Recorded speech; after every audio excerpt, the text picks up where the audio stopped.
Thank you so much, Andrea, and thank you all for taking time out of your day today to spend a few minutes with us. And we're going to just kind of jump into this, and as Andrea said, if you do have questions, you can certainly wait to the end, but they're just burning desire.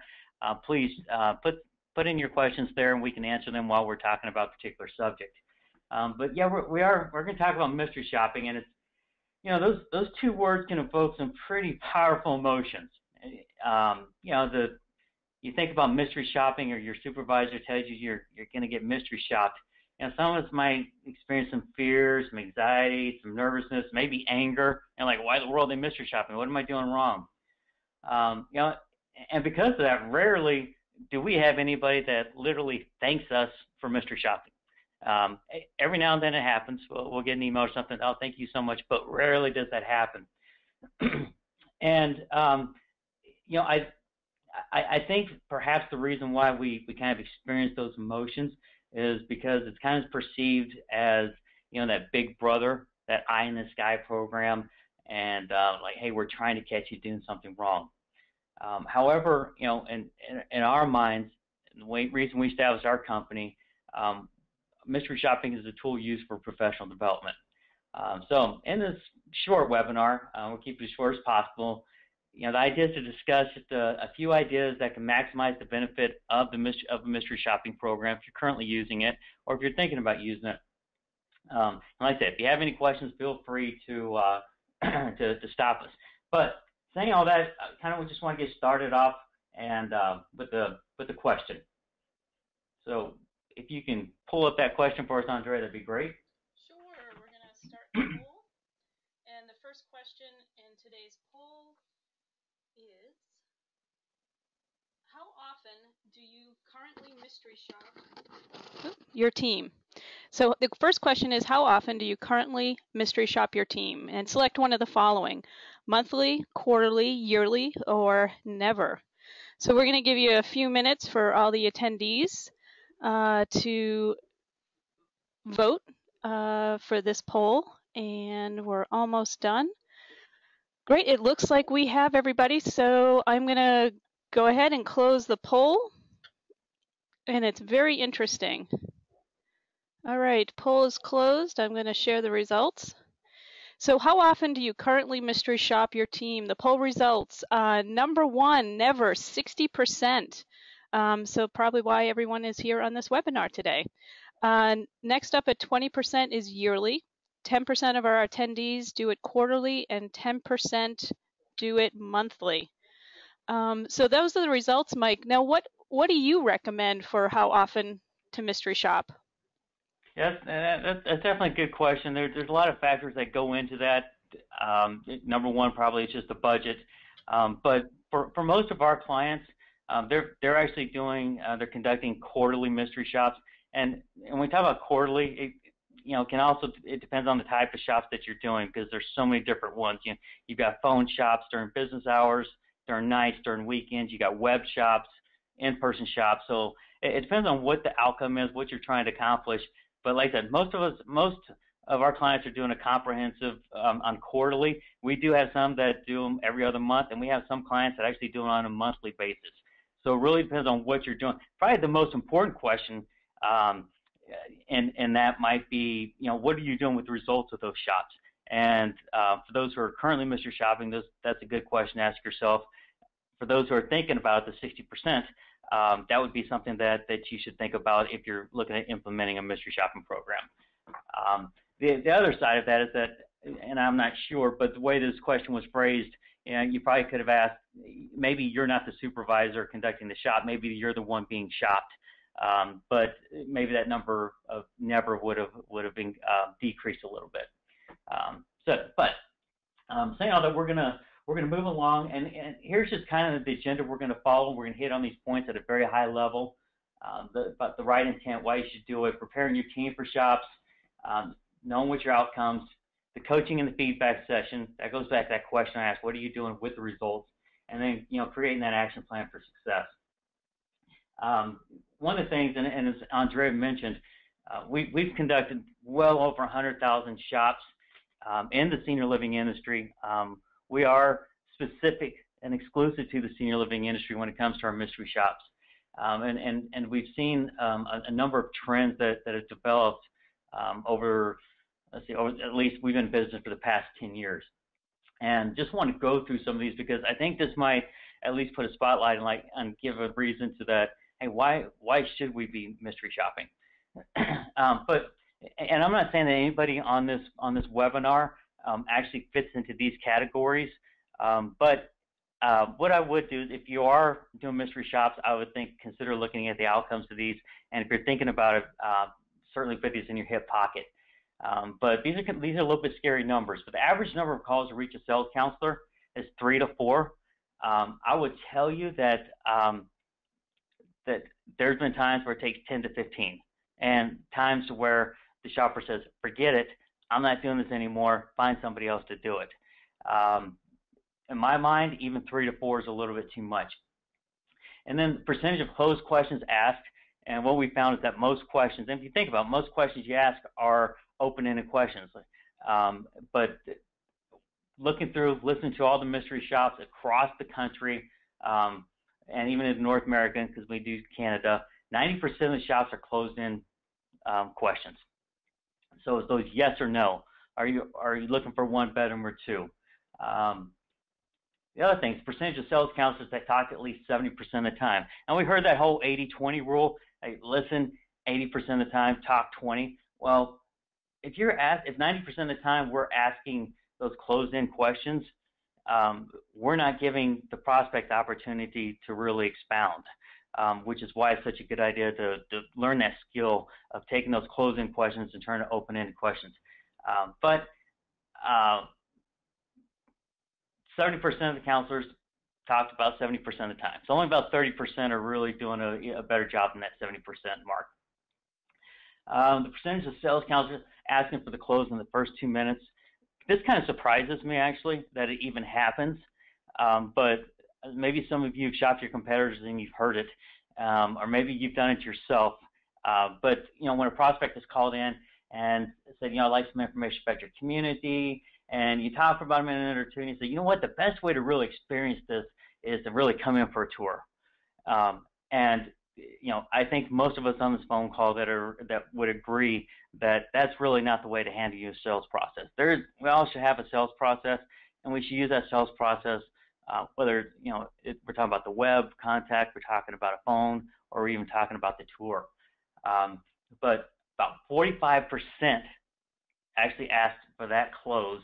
Now, believe me, I'm not against closing. I love that whole, always be closing kind of concept. But I think you got to build rapport and do some discovery prior to trying to ask them to come in for the tour. And then this last bullet here. When I'm speaking at conferences, I try to throw out as much information as I can so people can walk away with nuggets, kind of like what we're doing today. But one of the things, they say, hey, what are 3 takeaways, Mike, that can help us move that needle, our closing ratio needle immediately? And what I would tell with them, and what a lot of experienced trainers in the industry would tell you, is to follow up. And not just follow up with, hey, have you sold your house yet? Or, oh, how's this family? But really that personal follow-up. Sometimes just following up, sending a card or a note, just saying, you know what, I was thinking about you. Something like that so that you're fresh on their mind.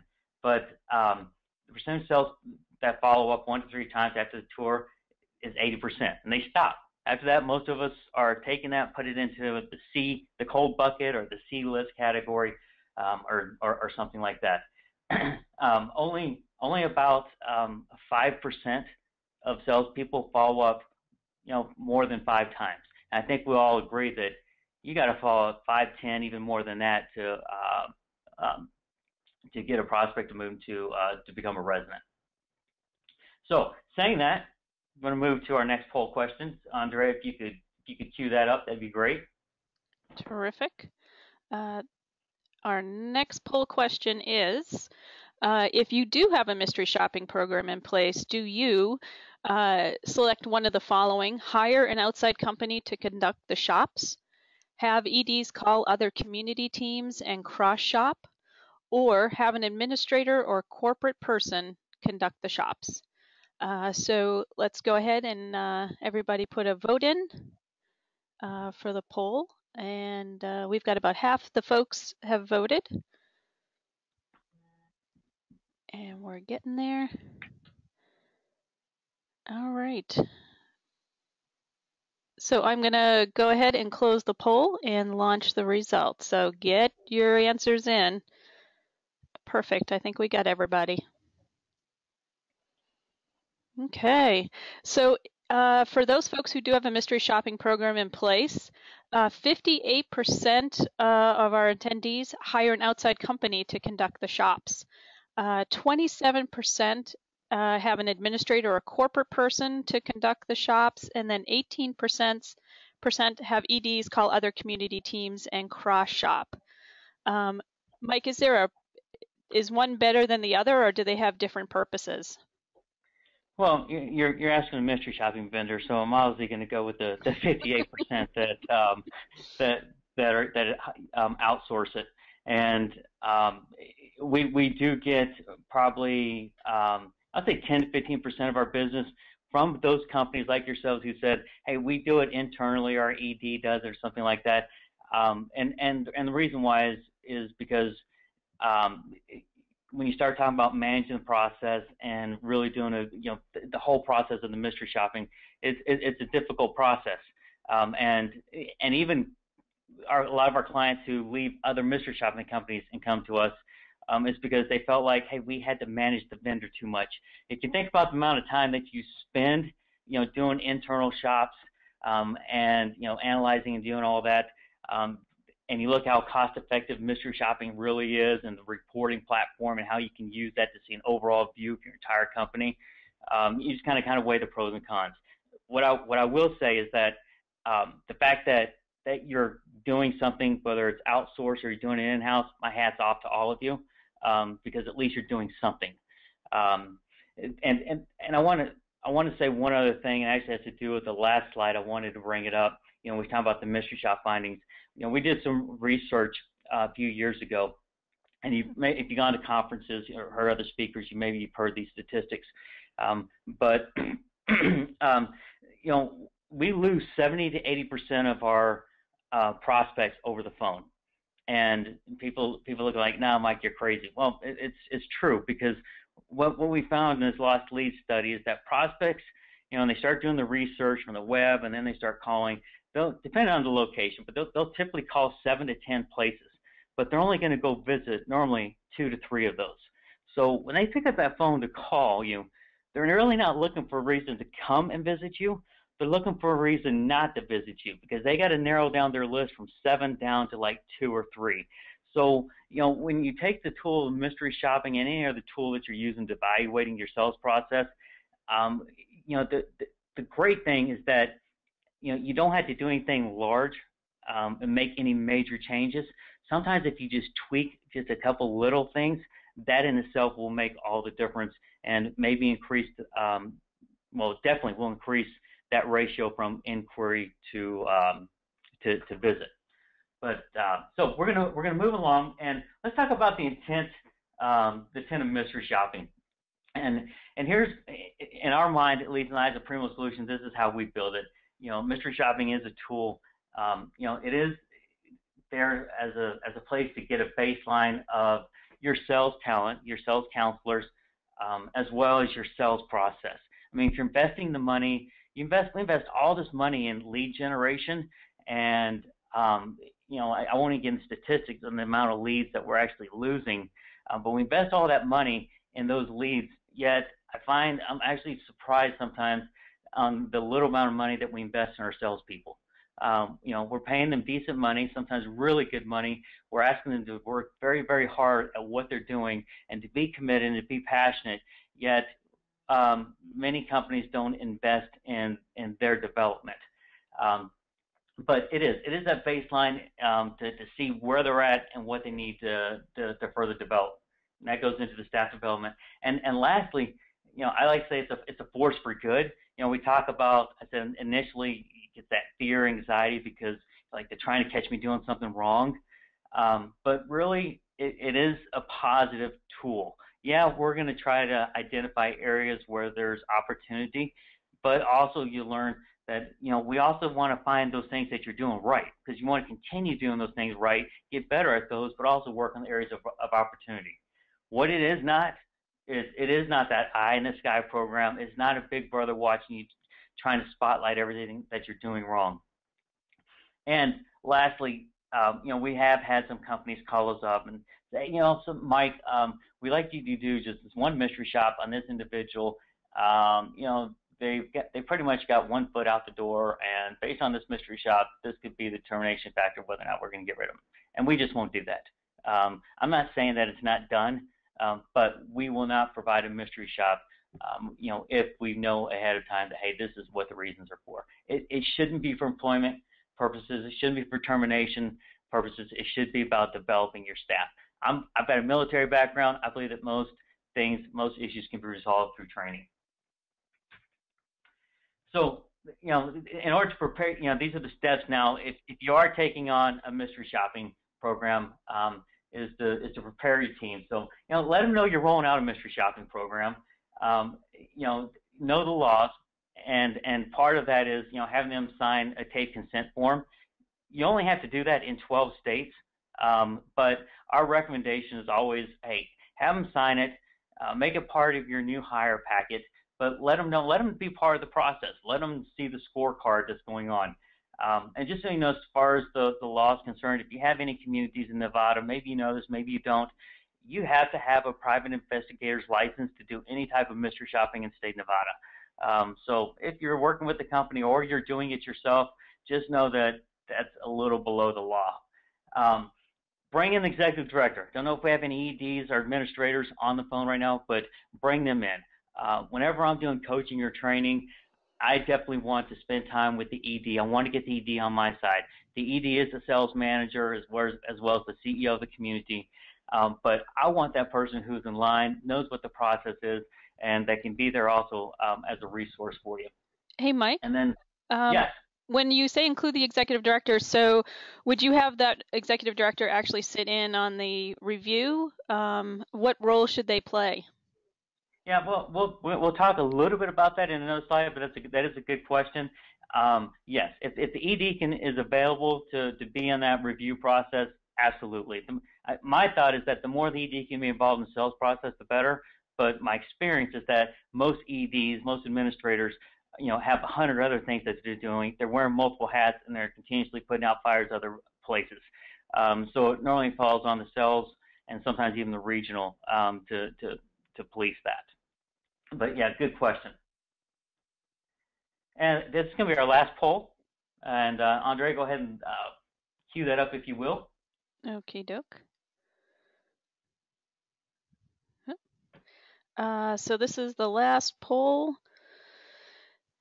And what is the primary reason you conduct mystery shops? Select one or more of the following: to identify training opportunities, to evaluate talent, to evaluate backup and MOD team as part of the review process, and to evaluate the effectiveness of a sales training program. So that you're answering what is the primary reason you would conduct a mystery shop, and you can select one or more of the following. We also had a question pop up. Someone asked how many people are attending. So to put it in perspective of the voting, we have 26 attendees on this webinar today. And someone else wanted to see the results again of question number 2. We're going to be sending out a link tomorrow to review the recorded webinar, and you'll be able to take a look at the previous polls and the numbers there. So we almost have everybody voted. Give it 2 more seconds. And we're going to go ahead and close the poll. Okay, so the primary reason you conduct mystery shops, number 1, this will be music to your ears, Mike, to identify training opportunities at 83%. Number 2 is to evaluate the effectiveness of a sales training program at 58%. To evaluate the backup MOD team at 33%, to evaluate talent 25%, and as part of the review process at 17%. Well, just to provide just a little bit of comment on this, as you can tell, there really is no wrong answer to conduct mystery shop. Whatever reason that you're using it for, like I said, I commended you previously on the fact that you're actually doing the mystery shop. I do believe that the primary reason to do it is to identify those training and coaching opportunities. But when you talk about backup teams, that's the reason we do nights and weekend shops. That's why clients hire us. They want to know, hey, how's the phone being answered? How's the lead being handled? From that backup team to the actual sales counselor.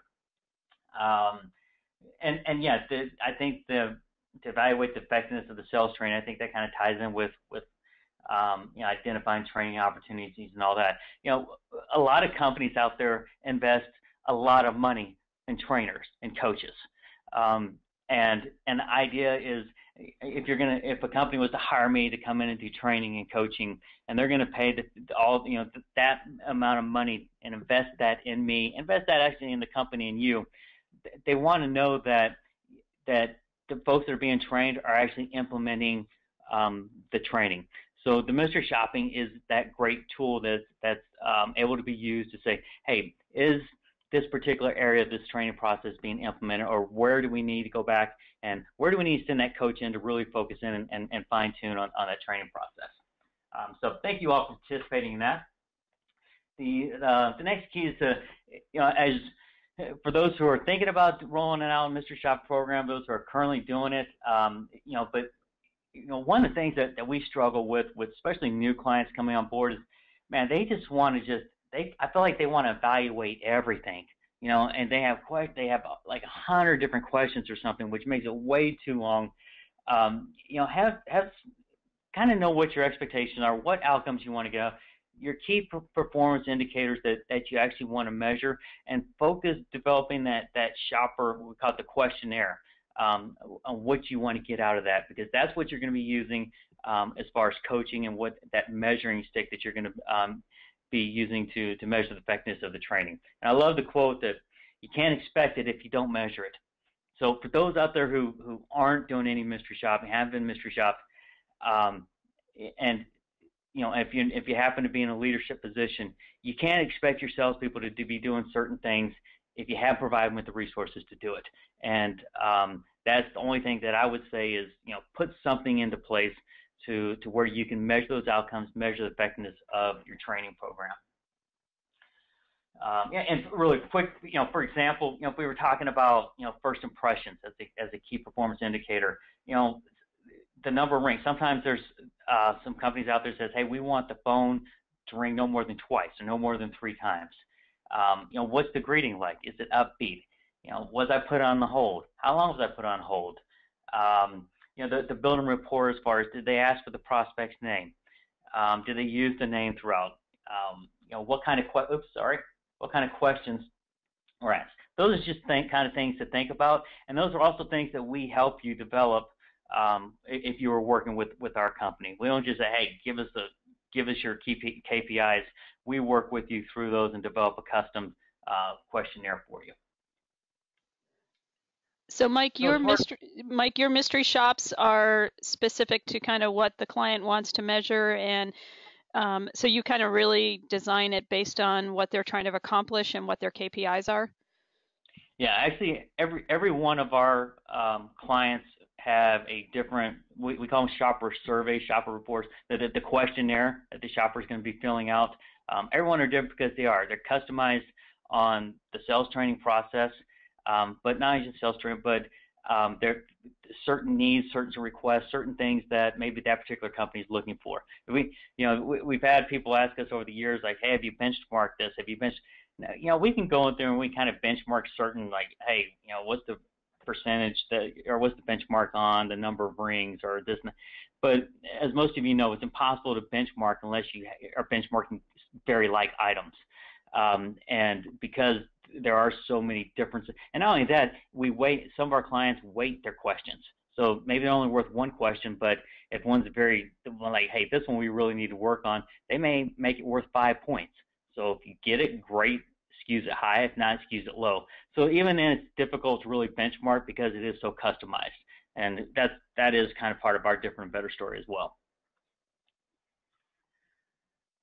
So moving along. So you think about, all right, we got the training, we got the coaching. Training, coaching, obviously two different. The way I look at training, coaching is this.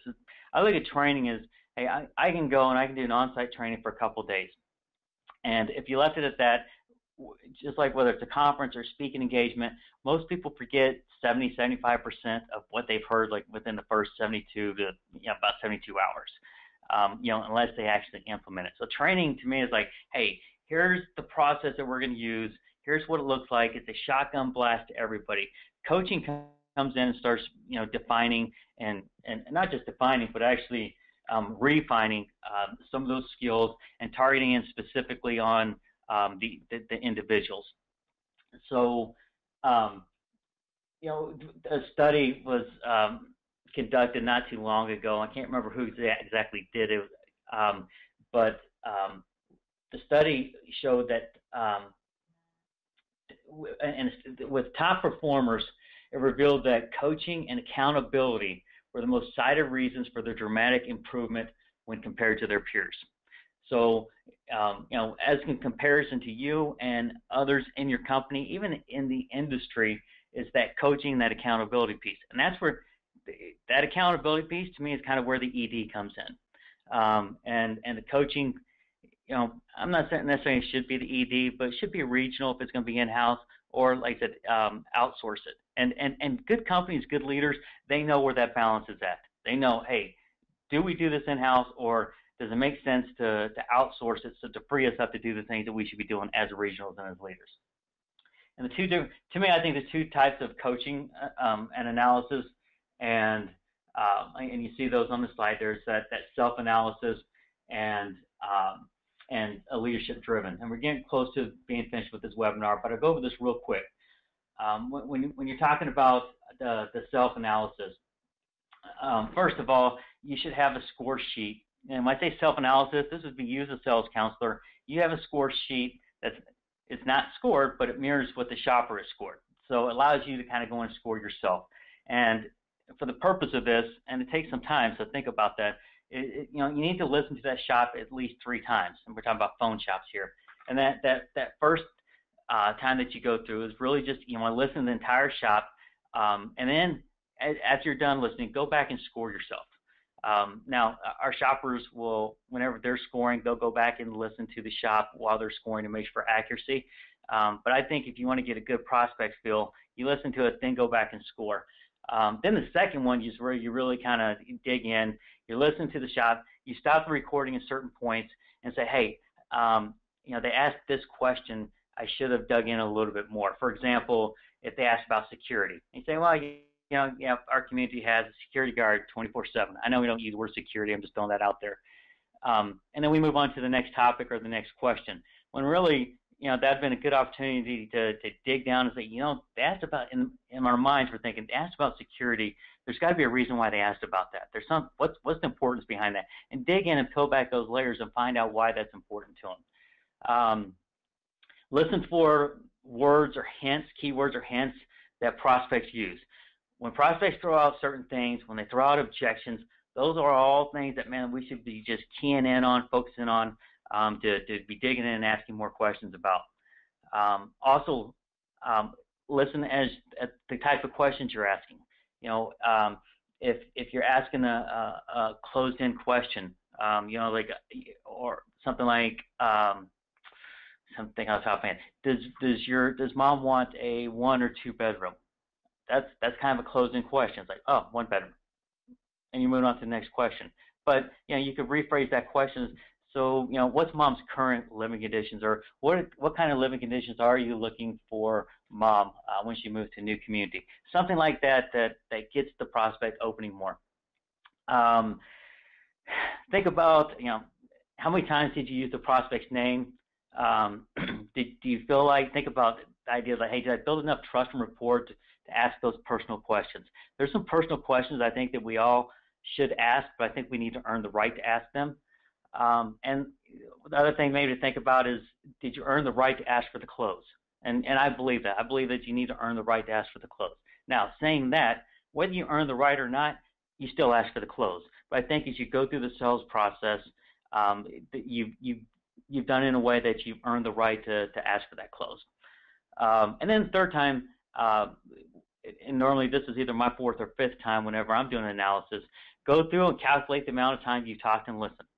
So literally like, okay, I'm talking here, how many seconds was that? And put that in a spreadsheet, whatever, calculate it. That way you can determine that talk versus listen ratio. And then lastly, that last bullet, then compare your analysis with the shopper report. And this could be one of that areas where the ED could come in and be involved. This would be where the regional can come in involved.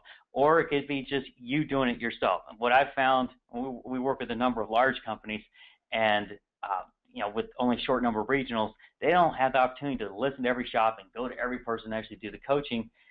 So they have them do the self-analysis. And then maybe they send the report into their regional or to their ED. But if possible, and if I have regionals, EDs on the phone, the ideal situation would be to sit down with the sales counselor. But going back to this thing with the self-analysis, I believe that we are harder on ourselves than our ED or our sales, our regionals or VPs can be on ourselves. So self-analysis is certainly a great tool to analyze it.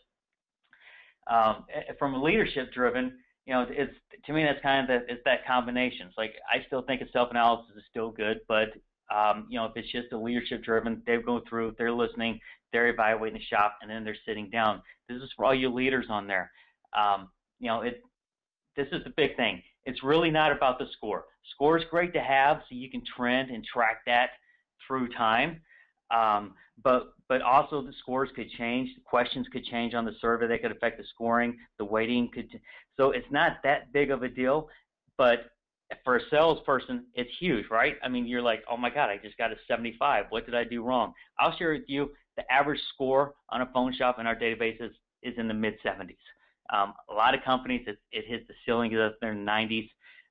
But the idea is not to focus on the score. It's to focus on those things that can change behaviors. The comments that maybe the shopper have put on there. Because our shoppers, we say, hey, put yourself in the shoes of a prospect. How do you feel? How would you have felt if you were actually really doing this? And a lot of our shoppers are truly people that are looking for a loved one, for community.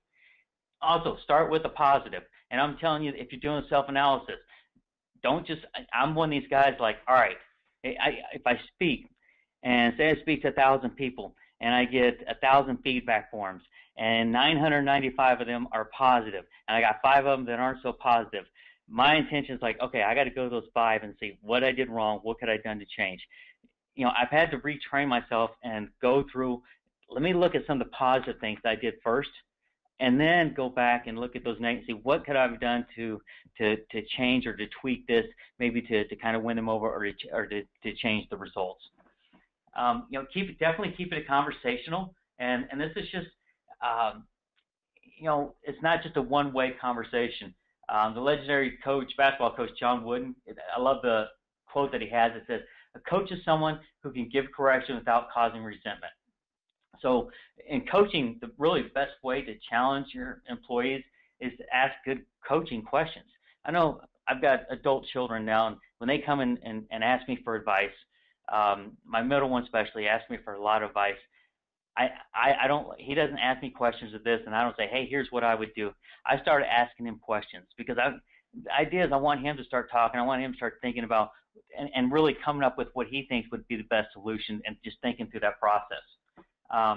So examples of those questions, what led to your improvement in this particular area? What behaviors can you adopt?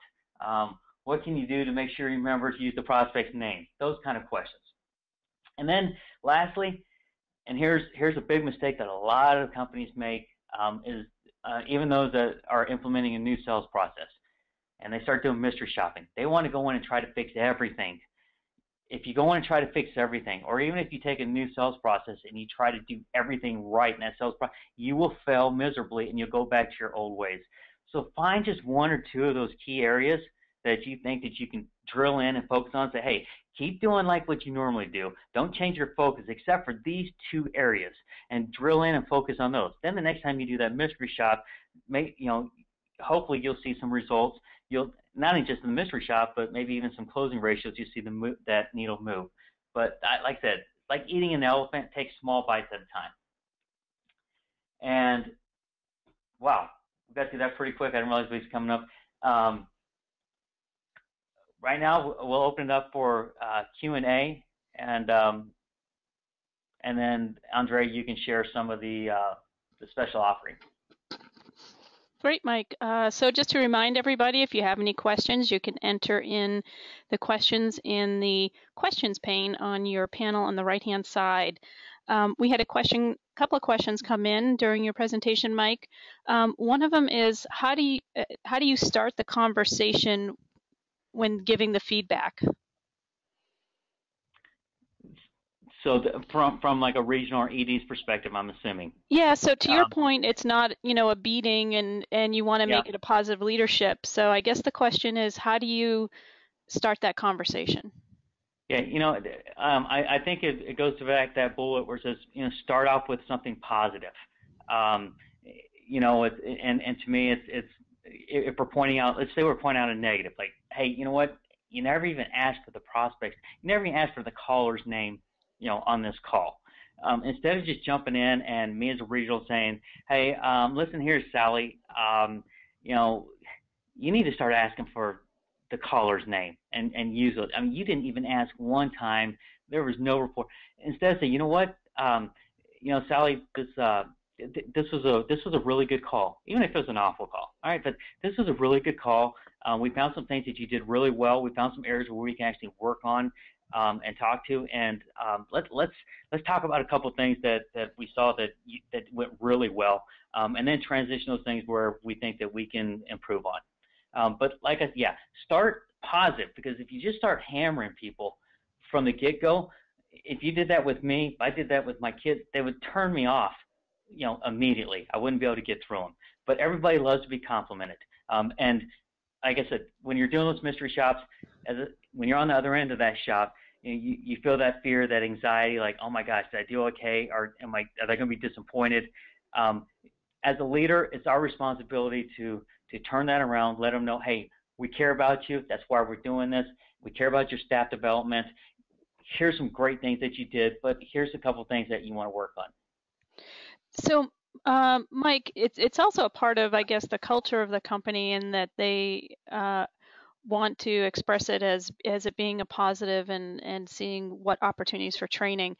How should a company explain just the process to their salespeople so that they don't kind of get defensive? Well, here's unfortunately, I feel like there's a stigma out there that when we talk about mystery shopping, that it is, most people feel like it is that eye in the sky, the big brother. As leaders in companies, regionals, whoever you might be, you're about to ready to roll this out, or even if you haven't rolled out, but especially if you're trying to roll it out, it's probably going to be lip service at first. Just manage your expectations, but the sales counselors are probably like, I've heard this before. I've worked in other companies and they said the same thing, and it never was. They just beat us up over this. They spotlighted the weakness. They made us just feel like we were less than what we really were.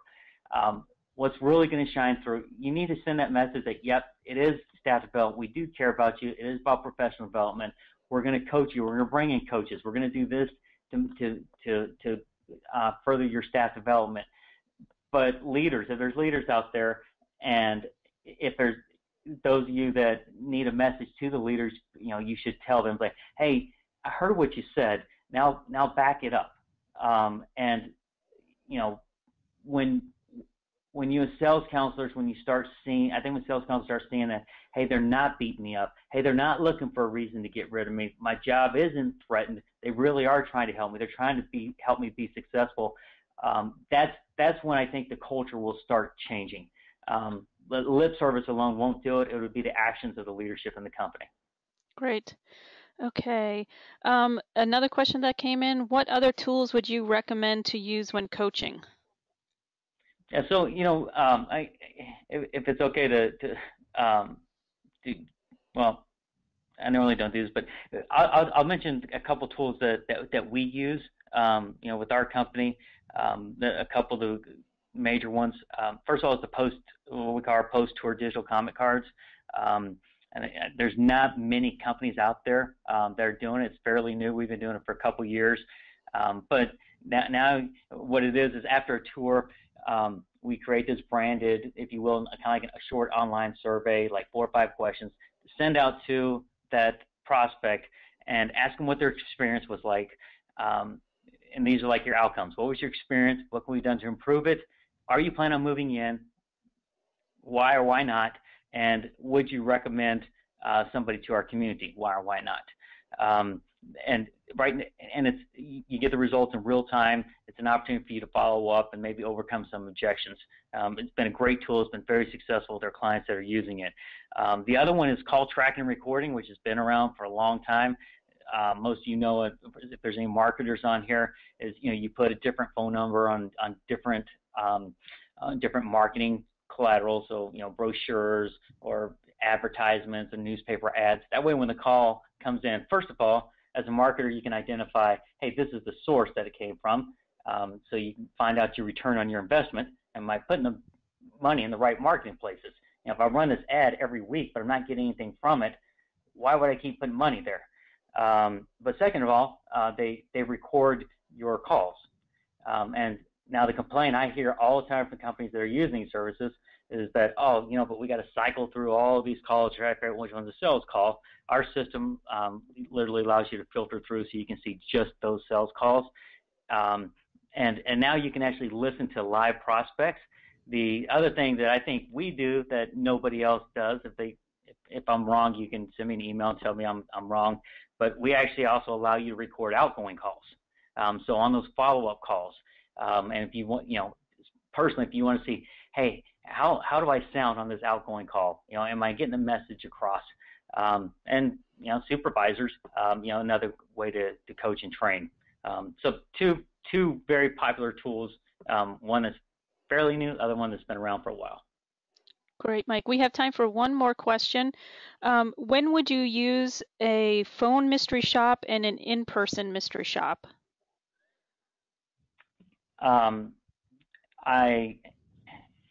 Here's what I would say. If you have the budget and if you went through and you did your calculations on how much a lead cost, what it's costing your organization to have an empty apartment or whatever, you realize that with most of the time, with one additional move-in, will more than pay for a full comprehensive mystery shopping program, from web to telephone to in-person, nights and weekends phone shops. So to answer your question, I think if you're going to do a mystery shopping program, you roll out a full comprehensive. But based on your budget, you do your phone and in-person. And then, even if your budget's even tight and you still want to do both, maybe you do a phone and in-person I'll call them combos together on a quarterly basis. But then on those months that you're not doing a phone in-person, maybe you do business phone, or you do nights and weekends or something like that. You alternate them. But if you're talking about, hey, I want to do phone and in-person, and that's it, of course, I would still strongly recommend adding the web piece in there, the contact form, because that's a big part of our lead generation. I would recommend doing those on a minimum, at least on a quarterly basis. Terrific.